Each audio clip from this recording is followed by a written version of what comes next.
First conclusion. Face reality and learn how to unlearn. Mayor Hillman. We're doomed. The outcome is death, and it's the end of most life on the planet because we're so dependent on the burning of fossil fuels.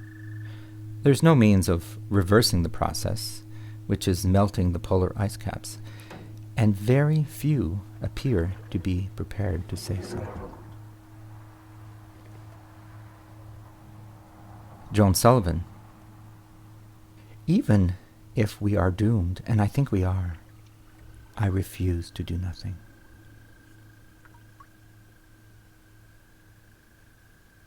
The Gesturing Towards Decolonial Futures Collective.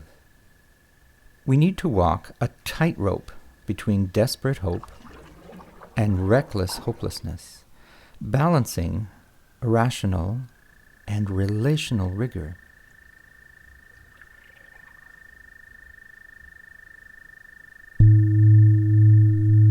Conclusion 2. Develop and implement a radical theory of change through the arts.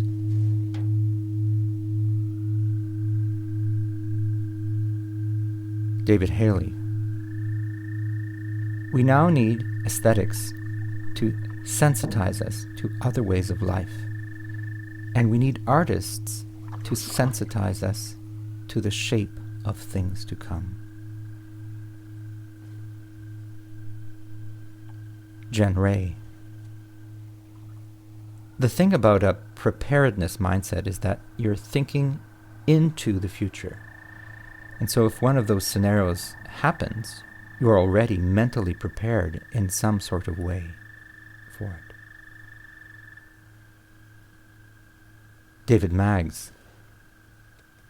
If we only speak with our arts and do not listen with them first, revelation is replaced by diction.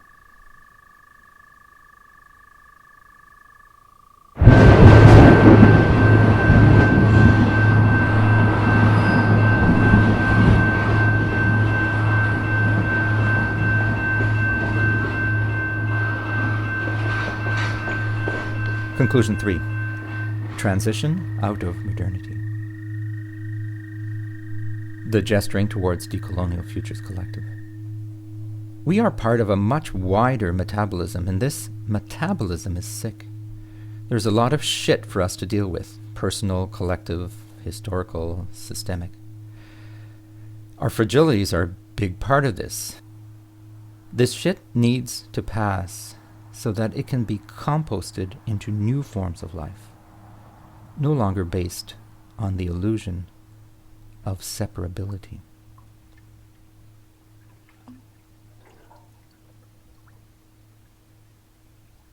Eric Beinhocker.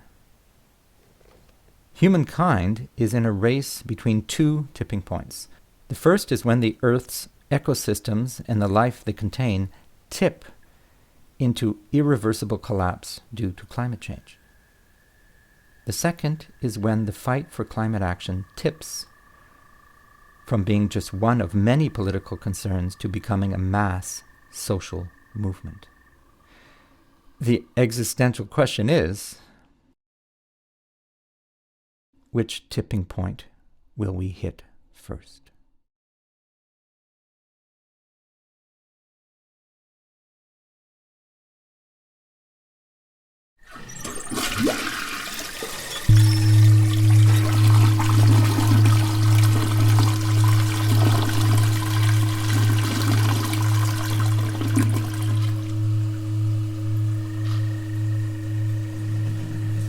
Conclusion 4.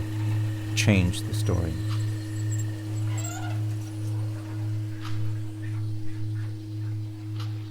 George Monbiot.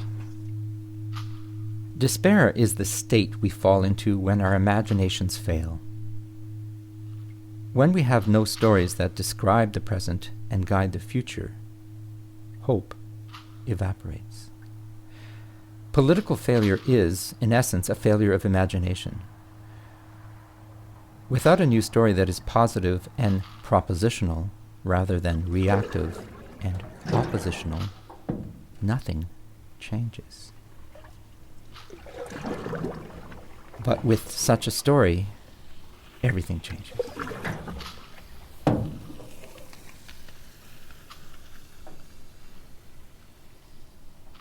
George Marshall.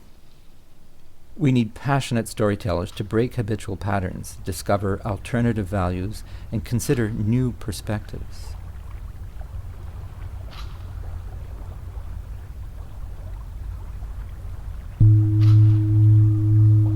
Conclusion 5. Connect our efforts.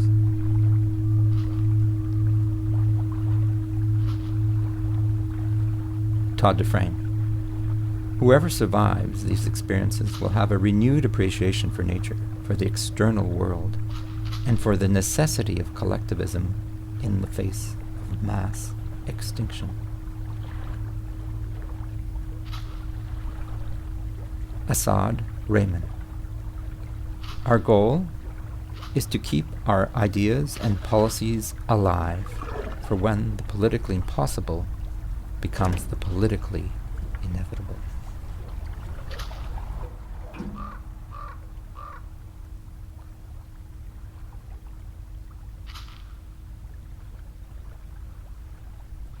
George Monbiot. We have no choice but to raise the scale of civil disobedience until we have built the greatest mass movement in history.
How can listening help?